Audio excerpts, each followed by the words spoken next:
Vous aurez 2 espaces, le chat, premièrement et puis deuxièmement, en fin de session, une séance de questions-réponses autour de ce webinaire.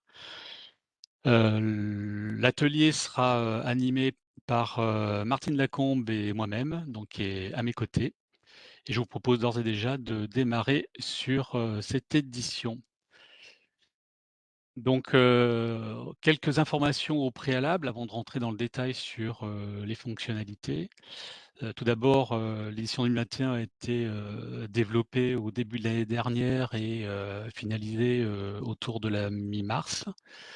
Aujourd'hui, nous avons 5 clients qui sont, dont 2 en production, l'un en SaaS et l'autre en on-premise et on a 3 clients, ce qu'on appelle en pré-production, c'est-à-dire des gens qui sont en cours de migration, de recettes exactement et qui vont l'être dans les prochaines semaines. Alors ensuite, il va y avoir un autre groupe de clients, notamment dans le cadre du SaaS, puisqu'une migration est prévue entre, ces jours-ci et la mi-juin. On vous donnera le calendrier d'ailleurs à ce sujet en fin de séance et à peu près environ une quarantaine de clients, qui sont dans le SaaS vont migrer sur cette nouvelle édition 21. Ça, c'est la situation actuelle au niveau de la version. Vous le savez pour ce grand nombre d'entre vous, c'est qu'il existe une fiche version de cette édition 21 sur lequel on indique, et je tiens à le rappeler, c'est qu'on indique également des reports éventuels dans des versions précédentes et pour la première fois, on vous indique, ici à l'écran, le taux de redescente. C'est-à-dire, sur l'ensemble des fonctions, on a 71 des fonctions ou des évolutions, qui peuvent être à la fois soit des évolutions métiers, soit des évolutions techniques, hein, qui ne sont que dans l'édition 21, un petit peu moins de 25 sur l'édition 2020 et puis quelques pourcents sur l'édition 19. Donc ça, c'est un phénomène qui aura tendance à se répéter dans les années. C'est-à-dire que de moins en moins de fonctions vont être descendues, dans les versions antérieures. Bon, si c'est possible évidemment à un moindre coût, on le fera. Ce sera toujours bienvenu, notamment sur la version N-1. Par contre, descendre sur une édition 19 voire une version V17, c'est quelque chose qui aura tendance à disparaître, bien évidemment. Donc les fiches versions sont disponibles sur, principalement sur le portail CJ de Life et également auprès des consultants ou des personnes avec lesquelles vous êtes en relation, bien évidemment, d'un point de vue commercial ou avec moi-même ou avec Martine. Voilà. On va aborder lors de cette séance, 4 grands domaines plus un planning. Donc le premier, c'est les fonctionnalités autour de la gestion commerciale, sales management, autour de la partie, production et puis, on verra donc ça c'est vraiment des sujets, métiers. Et enfin, on abordera les sujets plus, côté technique et ensuite on verra un point concernant le planning des versions et avec un certain nombre d'éléments, notamment, bah, déjà l'existant et puis ce qui arrivera un petit peu dans le futur. Puis après vous aurez, évidemment loisir à poser toutes vos questions.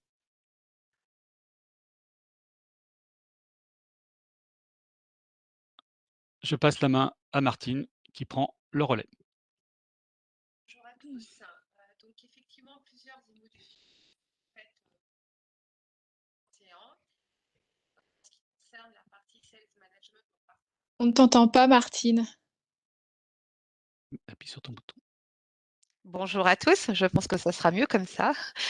Donc effectivement, plusieurs évolutions ont été apportées sur l'édition 2021, notamment sur la partie gestion commerciale.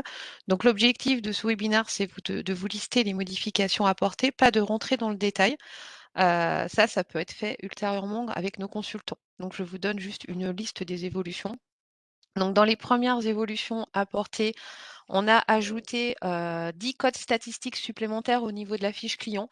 Il y en avait 20 existants aujourd'hui, plus tous les attributs libres. Cela ne suffisait pas, donc on vient d'en rajouter 10. Et bien évidemment, ils sont pris en compte dans l'intégralité de l'application, que ce soit au niveau des mules, des critères d'édition, etc.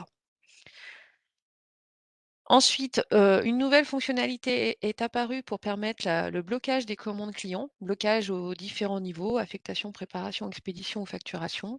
Ce blocage est différent des autres puisqu'il peut s'appliquer après la saisie de la commande par un batch qui peut tourner tous les soirs et prendre l'intégralité des commandes concernées en fonction de paramétrage.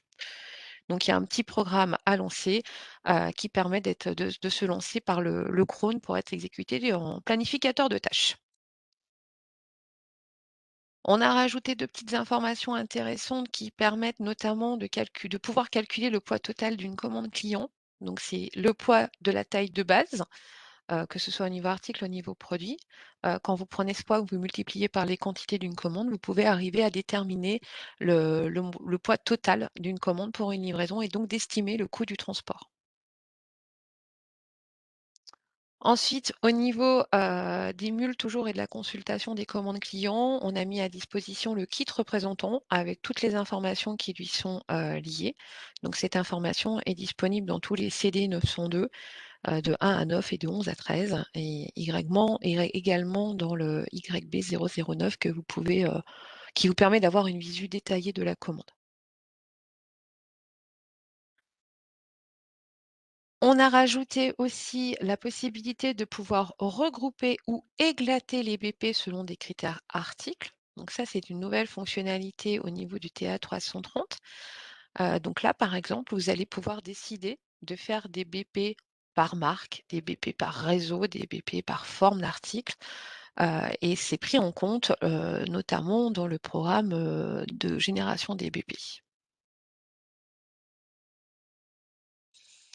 Ensuite, une fonctionnalité qui a été développée à l'initiative du club utilisateur, c'est une fonctionnalité qui permet de dupliquer une commande fournisseur. Donc, quand je suis enfin, dans le programme de saisie d'une commande fournisseur, le ELA 001, je peux rappeler une commande fournisseur déjà existante et donc appuyer sur le petit bouton duplication. Et là, j'ai une page qui s'ouvre avec plein de critères qui me permet de renseigner le futur fournisseur de la future commande que je vais créer. Je vais pouvoir décider, est-ce que je prends les textes ou est-ce que je les prends pas? Est-ce que je prends les quantités ou pas? Ça ressemble étrangement à la duplication qu'on a aujourd'hui dans CD1, sur la partie duplication de commandes clients. C'est exactement le même principe. Ensuite, au niveau toujours des commandes fournisseurs, on a ramené à la ligne de commande fournisseur des informations de transport, donc le code transporteur, le mode d'expédition, la condition de port et la ville Incoterm. Ces informations peut donc être différentes à chacune des lignes de la commande fournisseur. Elles sont également présentes en en-tête. Donc si vous ne voulez pas faire des modifications à la ligne, il n'y a aucun souci. Celles de l'en-tête serviront de référence et éventuellement, vous pouvez faire des exceptions par ligne en indiquant des informations différentes à chacune de la ligne de commande. Au niveau, des étiquettes produits finis, on a apporté, une petite nouvelle fonctionnalité au niveau de la gestion des regroupements commerciaux. Donc les regroupements commerciaux, permettent notamment de gérer la partie colis. Quand je décide de faire un colis avec des tailles, différentes d'un même article, par exemple. Donc sur ce critère-là, qui est un critère fonctionnel qui existait déjà, on a rajouté la valeur 2, qui permet d'éditer, des informations du regroupement commercial et des articles composant le regroupement commercial. Je vous donne un exemple. Si j'ai un colis avec 10 pièces, je vais pouvoir sortir l'étiquette du colis, à l'EAN du colis, mais également les 10 étiquettes de l'article individuel. Ceci en une seule manipulation, alors qu'avant, on devait le faire en 2 lancements différents. Toujours sur les étiquettes produits finis, et la 013, hein, on a rajouté l'export, enfin la possibilité d'exporter les textes au niveau des lignes de commande fournisseurs. Donc, c'est les textes qui apparaissent dans l'onglet Texte ligne commande dans ELA 001 et ce sont tous les textes qui ont une liaison de type 33 ou de type 34 avec la coche étiquette positionnée. Nous allons maintenant basculer sur la partie gestion de production.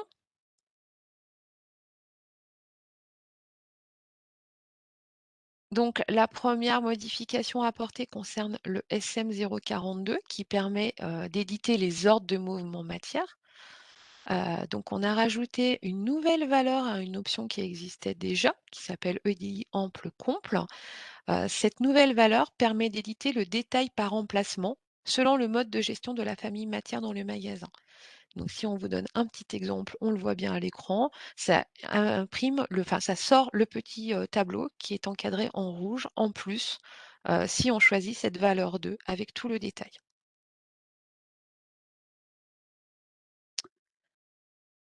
Ensuite, au niveau du BE204, donc c'est, les propositions de commandes fournisseurs générées suite à un calcul de besoin. On a rajouté une petite coche qui permet de fusionner plusieurs lignes de propositions sur un même délai. Donc si le calcul de besoin m'a sorti 5 lignes avec des délais différents, je peux décider de regrouper ces 5 lignes sur une et une seule ligne avec le délai le plus lointain afin d'avoir des tarifs peut-être plus intéressants auprès de mon fournisseur.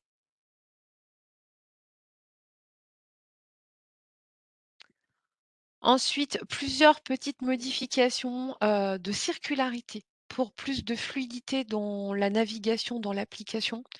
Donc notamment au niveau du IN 902, qui est la liste des nomenclatures produits, on pourra circuler dorénavant jusqu'au IN 222 pour apporter des modifications en live et ça évitera d'avoir 2 écrans ouverts au niveau de l'application. Même principe au niveau du IN 901, du IN 911, heu, ou du EMA 1 avec le EMA 903.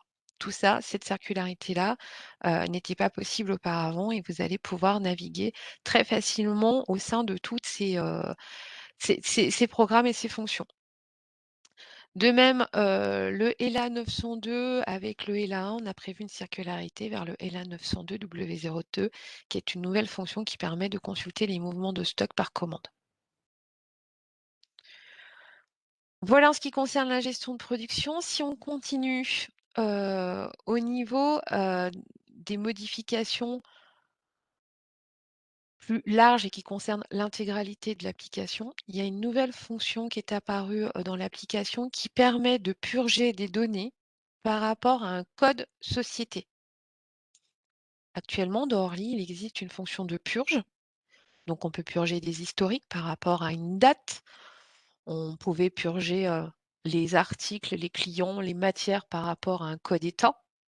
Cette nouvelle fonctionnalité permet de purger toutes les entités relatives à un code société. C'est-à-dire qu'on va purger toutes les commandes clients d'une société, toutes les factures d'une société, tous les articles d'une société, toutes les matières d'une société. Dès lors que le code société est renseigné et qu'on décide de purger par rapport à ce critère-là, le ménage sera fait partout. Donc c'est une application, enfin c'est une fonction qui va être, utile dans le cas de séparation de société, par exemple. Alors on appelle ça un carve out, de pouvoir séparer 2 sociétés qui sont, gérées dans une même application. Donc à partir d'un seul Orly, vous pouvez faire 2 Orly.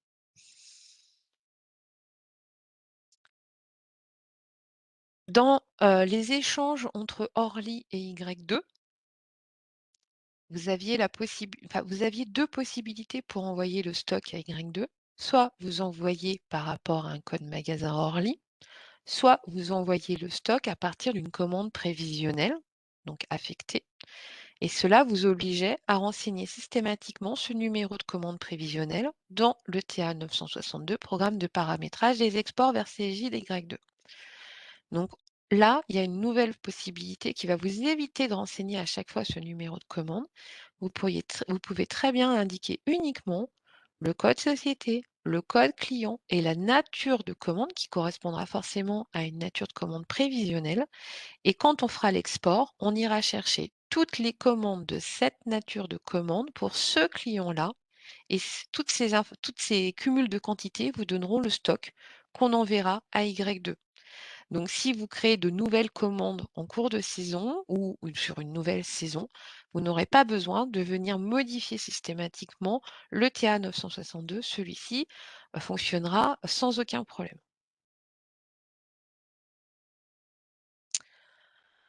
Pour la partie export comptable et notamment ventilation comptable, donc le TA 203 qui permet de savoir comment je ventile lorsque je fais mon FA7, on a rajouté de nouveaux critères.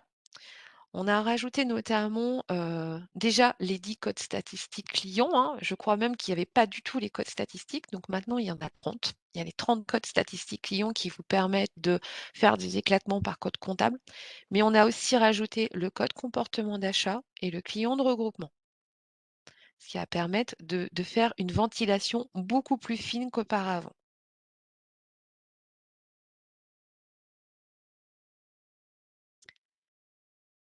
Ensuite, une nouvelle passerelle, c'est un peu notre volonté de continuer à faire des passerelles et surtout des web services. Donc aujourd'hui, quand on fait une passerelle, on fait systématiquement le web service associé. Donc on vient de créer, un nouveau web service permettant d'intégrer les données d'application de tarifs du TA 301. Donc vous pouvez renseigner votre TA 301 à partir d'un fichier Excel ou à partir d'un appel de web service. Alors attention, il s'agit uniquement de création, pas de modification ou de suppression, mais l'avantage, c'est que vous allez pouvoir le faire en masse. Donc cette nouvelle passerelle s'appelle, Pass APT pour qu'application de tarif et elle est donc disponible pour tous les clients SaaS sans aucune licence supplémentaire. Des modifications toujours dans les échanges avec les applications quelles qu'elles soient qui tournent autour d'Orly. Donc déjà entre Orly et notre produit SCM, on a rajouté, le traitement des composants ayant plus de 20 tailles, parce qu'auparavant c'était bloqué, ainsi que les traitements des composants sans grille de taille. Donc aujourd'hui, ils sont parfaitement, pris en compte dans l'interface entre Orly et SCM dans les 2 sens. Au niveau des connecteurs WMS standards, donc c'est le connecteur qui est livré en standard pour communiquer avec n'importe quel WMS. On a rajouté plusieurs informations à différents niveaux. Au niveau de la packing list, on a rajouté la méthode d'approvisionnement du circuit de l'OF et on a rajouté également le nombre de lignes du BL présent dans le fichier. Au niveau de l'export commande fournisseur, on a ajouté là aussi la méthode d'approvisionnement du circuit de l'OF. Au niveau de l'export des bons de préparation, on a ajouté la date de création du bon. Et au niveau de l'export des articles, on a rajouté le code modèle. Donc ces connecteurs sont amenés à évoluer en fonction des exigences des WMS avec qui nous communiquons régulièrement.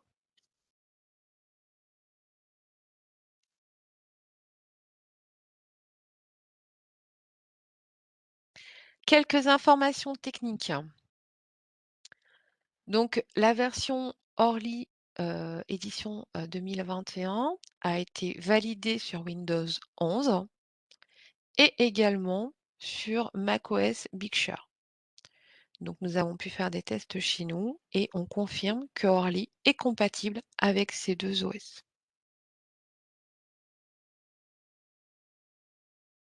Toujours dans un souci de sécurité, c'est quand même quelque chose de très, très important aujourd'hui.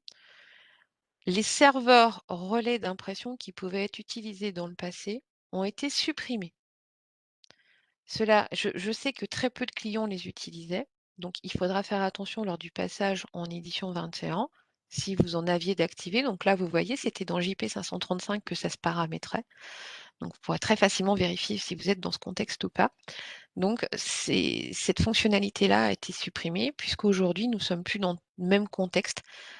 C'était utilisé notamment quand vous aviez des sites déportés un peu lointains pour fluidifier les éditions en direct sur imprimante.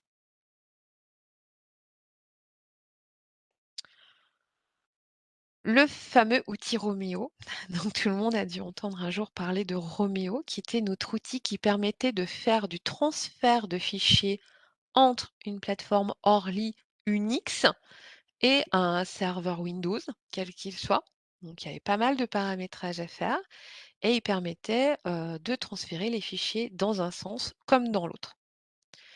Donc cet outil, ne répondait plus aux normes de sécurité aujourd'hui que nous avions.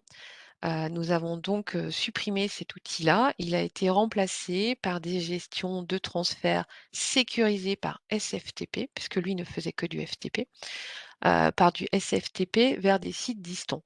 Donc tout ça se paramètre au niveau du JP015. L'image écran que vous avez aujourd'hui, devant vous, c'est celle qui permettait de paramétrer Roméo. Donc là encore, vous pourrez aller voir si vous avez quelque chose de paramétré avec cet outil-là. FTP, on en parlait à l'instant. Donc maintenant, FTP, c'est terminé. On ne fait plus de FTP, on ne fait que du SFTP. Donc, si vous avez encore des exports FTP, va falloir penser à revoir cette partie-là et basculer sur du SFTP.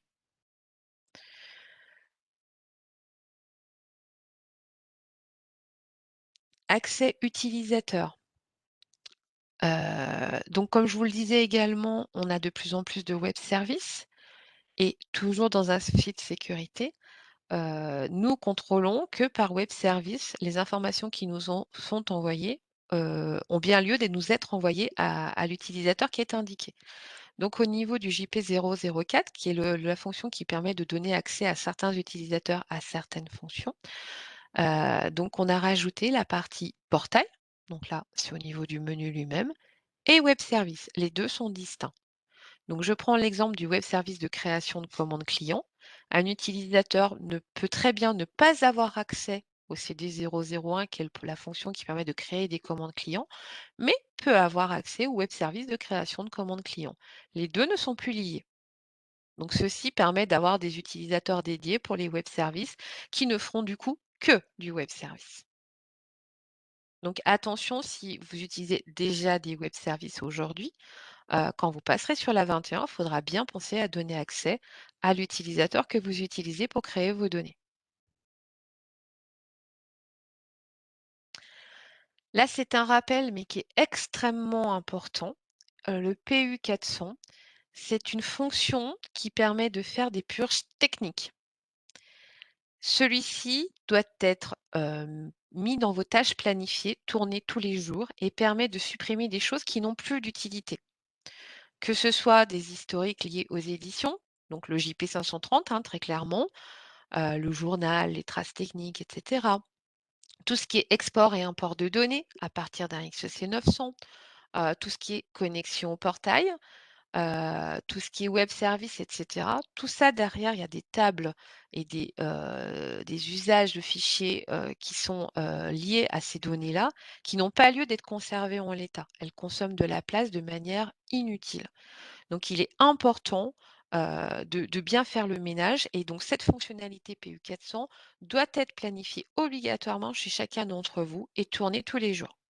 Vous voyez, il y a une date, purge jusqu'au. Vous pouvez décider de conserver 1 mois ou 15 jours de données, mais en tout cas, purger l'historique, ça ne sert à rien de garder un traitement d'édition qui a tourné il y a 2 ans. Ah, et ça perturbe un peu le système parce que ça rajoute de la volumétrie. Donc pensez à l'activer. N'hésitez pas à faire appel à vos consultants pour vous aider dans ce paramétrage-là. Voilà pour ce qui est fonctionnalité technique et fonctionnelle, on va dire. Je laisse la main à Philippe qui va continuer la présentation. Merci Martine. Donc mon petit focus sur, une évolution de l'édition 2021 et qui est assez intéressante, c'est, la documentation en ligne. Donc, pour ceux qui sont en V17, édition 19, édition 20, sur le menu, sur le portail d'accueil, vous cliquez en haut à droite et vous pouvez accéder à une documentation, mais qui faisait à peu près, entre 7 et 8 000 pages dans un fichier PDF, ce qui était quand même assez conséquent. Aujourd'hui, c'est différent, donc on retrouve toujours documentation et en fait, la documentation va pointer directement, sur, un site de Cégide et qui vous permet, donc on va passer en réel, et qui vous permet de voir directement, la documentation. Donc forcément et l'ensemble de cette documentation Orly est déjà, au sein d'un groupe de documentation puisqu'il y a celle d'une part d'Y2, celle d'Orly et donc d'Estène dont on parle et puis également d'UR, une autre solution de Cegid. Donc sur Orly, je retrouve la partie Orly. Donc vous avez forcément la fiche version de l'édition 21, donc celle dont on parle à l'instant. Donc vous pouvez uploader, directement ici et puis vous pour pouvoir travailler dessus. Ensuite, quand on est sur l'accueil Orly, on a également, donc on a regroupé sous différents thèmes, donc d'un point de vue général, donc tout ce qui est données transverses, vous le retrouvez ici. Les fonctionnalités ou en tout cas les entités qui sont gérées d'un point de vue gestion, commerciale, donc vous retrouvez les documents, associés, directement dedans.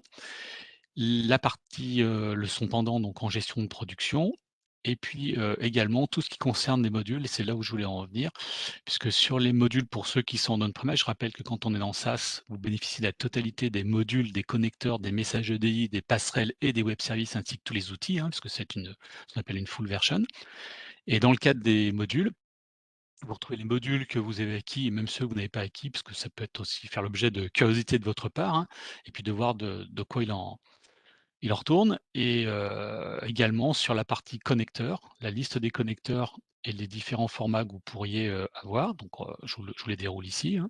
Les messages EDI avec une particularité, c'est notamment forcément on retrouve les messages EDI, les 8 messages EDI qu'on retrouve dans la version Orly, hein, que pour certains d'entre vous, vous connaissez, mais également avec des particularités ici par rapport à la centrale d'achat espagnole qui est El Corte Inglés. Donc ça peut être des recommandations, des dessins de fichiers particuliers. Également sur les passerelles, donc c'est des choses qui vont être amenées à être, améliorées, en termes de classement, mais on a l'ensemble des flux, détaillés qui sont inclus dans des connecteurs pour ceux qui sont en on-premise. Puis enfin, les 3 outils, qu'on connaît tous, notamment la mise au menu des procédures clients, qui permettent de mettre au menu des requêtes SQL et dans des fonctions qui commencent par Z. Donc voilà, ça c'est la documentation aujourd'hui qu'on propose dans l'édition, 21. On est sur une V1. Il y a un moteur de recherche qui est assez simple, mais qui permet d'avoir, un bon outil de recherche. Le seul souci, c'est qu'il est global à l'ensemble des solutions et on va essayer de le descendre pour, uniquement mais les mots-clés type, je sais pas, TA203, W01, vous les retrouvez, la DEB, vous les retrouvez, c'est des choses quand même qui sont assez faciles d'utilisation. Voilà, je voulais faire un petit focus sur ce point-là qui me semblait intéressant parce que vous avez souvent des questions autour de la documentation, dont la qualité s'est énormément améliorée sur les 3 dernières versions, mais aussi l'accessibilité est vraiment nécessaire pour pouvoir vous permettre de mieux appréhender Orly de par sa structure, son MCD et puis également les possibilités qui sont faites, notamment en termes d'ouverture.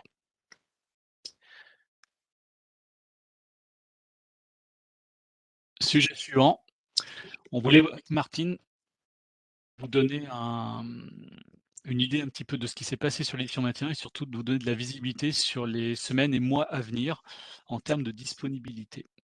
Donc la première chose, c'est qu'on a basculé le premier client pilote en SaaS sur l'édition 21 au mois de janvier, c'était fin janvier, donc avec succès. Donc c'est une première étape qui nous a permis de valider, l'édition 21. Le 16 mars, puisqu'on a comment dire? On a finalisé, enfin on a fermé la production de l'édition 21 pour passer sur l'édition 22. On a mis sur le marché, dans le cadre d'un comité feu vert, l'édition 21, donc elle est disponible en premier lieu sur du on-premise, puisqu'ensuite les dates de migration vers le SaaS, que vous allez voir par la suite, sont déjà, planifiées et notamment, la première donc qui a lieu, d'ailleurs aujourd'hui, puisqu'on va basculer une partie de nos clients en édition 21. Donc ça, c'est sur l'environnement de texte, ça c'est très important. On laissait un certain nombre de semaines, donc 1 mois et demi environ, pour, basculer nos clients dans le SaaS sur l'édition, 21 en production et puis, à partir du mois de septembre, alors ça c'est une prévision, pour l'instant on n'a pas la date qui est vraiment fixée. Vous allez avoir une mise à disposition d'une version corrective de l'édition 21, ouais sur fin septembre, peut-être début octobre. Et on aura sur le même principe, qu'on a au niveau du SaaS, sur l'implémentation de migration vers l'édition 21, on aura une mise à jour corrective dans le cadre du SaaS, d'abord d'environnement de test sur fin octobre et ensuite de l'environnement de production sur fin novembre. Les dates ne sont pas fixées puisqu'on va attendre, plusieurs événements. D'abord, il y a les Black Friday sur cette période-là. Il y a des périodes qui sont beaucoup plus propices et d'autres qui ne le sont moins. Également, ne pas faire, je dirais, faire en même temps une montée de version SaaS à la fois Y2 et Orly et idem sur la partie, finance, que bon nombre de nos clients ont 2 à 3 solutions, de Cegid et notamment dans le SaaS, donc de pouvoir le faire, de vous laisser faire ces montées de version, en tout cas dans le SaaS de manière sereine. Voilà, donc voilà les prochaines échéances. On n'a pas la version corrective, la deuxième version de corrective, de l'édition 21 qui aura a priori lieu, à mon avis, sur le début de l'année prochaine. C'est trop tôt encore pour le dire. Néanmoins, puisqu'on parle d'édition 21, alors pour nous, Cegid, c'est un petit peu derrière, mais ou présent plutôt, mais on regarde le futur proche et on recherche on fait un appel, on fait une recherche en l'édition client pilote sur l'édition 2022, on-premise, SaaS pourquoi pas, dans un environnement particulier, mais en tout cas, c'est quelque chose, qu'on peut tout à faire. J'ai oublié de vous dire également, puisqu'on parle de version, on a également, puisque certains clients nous l'ont demandé et on en a un qui est en exploitation, puisque ça existe sur Y2 à quelques exemples, un sandbox, donc un environnement, particulier. Cet environnement de test, un environnement de production, mais la possibilité de faire, d'avoir une 3e voire une 4e base. Évidemment, c'est dans le cadre d'un abonnement mais c'est quelque chose qui est possible. Peu de gens ont ceci à l'esprit Et en tout cas, on a de plus en plus la question sur des clients qui ont migré, vers le SaaS, l'an dernier, cette année, d'avoir en plus, alors ce qu'on pourrait appeler un environnement, de pré-prod, entre le test et la production. Donc c'est quelque chose qui est possible. Bah, écoutez, on a fini un petit peu plus tôt que prévu, je pense que c'était, on voulait quelque chose d'assez rapide, assez concis. Moi, j'insiste, beaucoup et pour envoyer vos questions au travers du chat et puis du Q&A, donc sur le question et answer de la session. Heu, alors j'en ai une première, quelques infos sur le CGFT. Alors je Alors vais CGFT, quelques infos, pour savoir son futur remplacement. Je suppose que la question est celle-là. Donc effectivement, CGFT, on est en train de réécrire un nouvel outil de transfert de fichiers. La roadmap, c'est une mise à disposition sur fin d'année, j'ai pas la date exacte. L'objectif, c'est qu'ils viennent en remplacement de cet outil. Ça sera un outil retail, donc il est développé par les équipes de développement retail, alors que CGFT est un outil groupe. Donc effectivement, son objectif, c'est qu'il soit plus performant, qu'il soit plus sécurisé et qu'il nous facilite la vie, on va le dire comme ça. Voilà, j'espère que ça répond à la question. Sinon, ne pas hésiter à demander un complément. Si vous avez d'autres questions.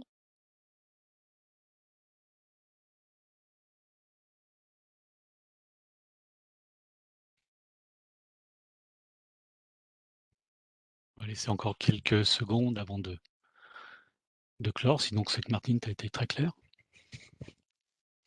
comme toujours.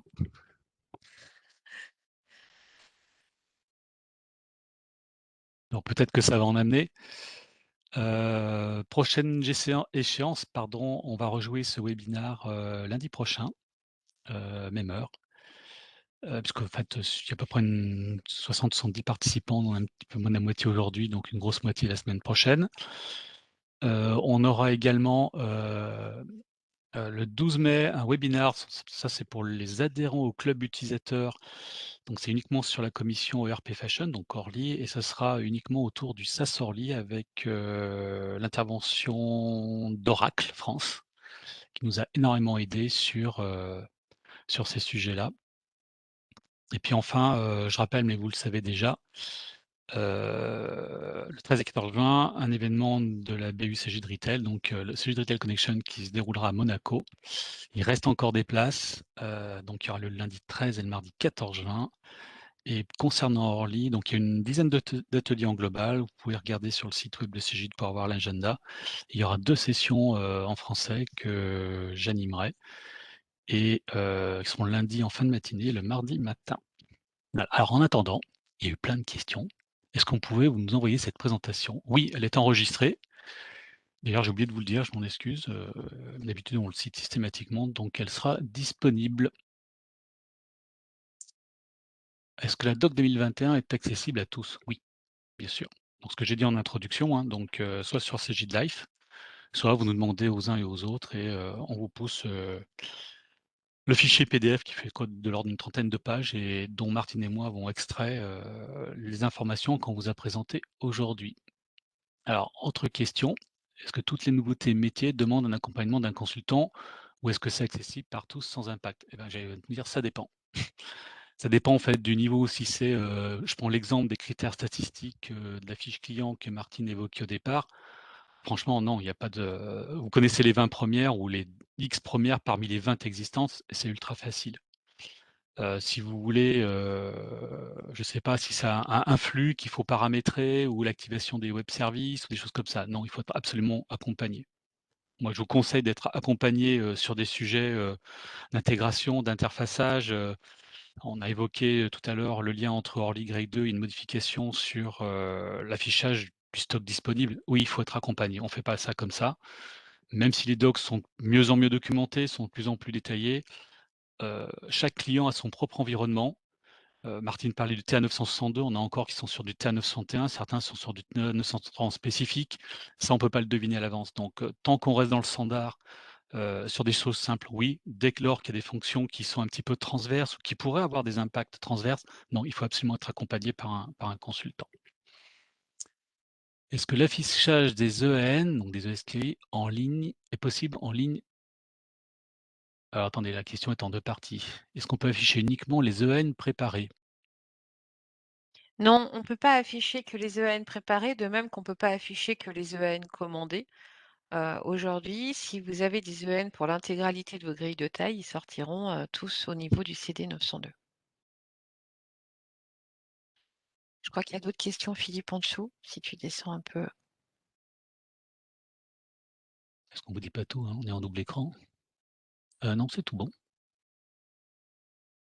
Non, j'en ai pas Non, d'autres. c'est tout. OK. On va vous laisser encore quelques minutes, quelques instants si vous avez encore d'autres questions. Pour votre information, aujourd'hui et pendant 2 jours, l'ensemble des consultants, donc il y en a une vingtaine ici, sont présents à Roanne et sont en train d'être formés par Christian Bouchot. Alors consultants à la fois, internes Cegid, les consultants externes, mais également, l'intégrateur Viséo.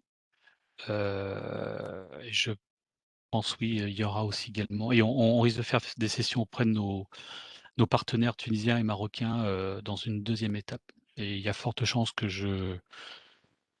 j'aille en Tunisie, au Maroc, soit avant l'été, soit après l'été pour organiser des sessions, d'intégration et de mise à niveau de nos équipes, chez nos distributeurs.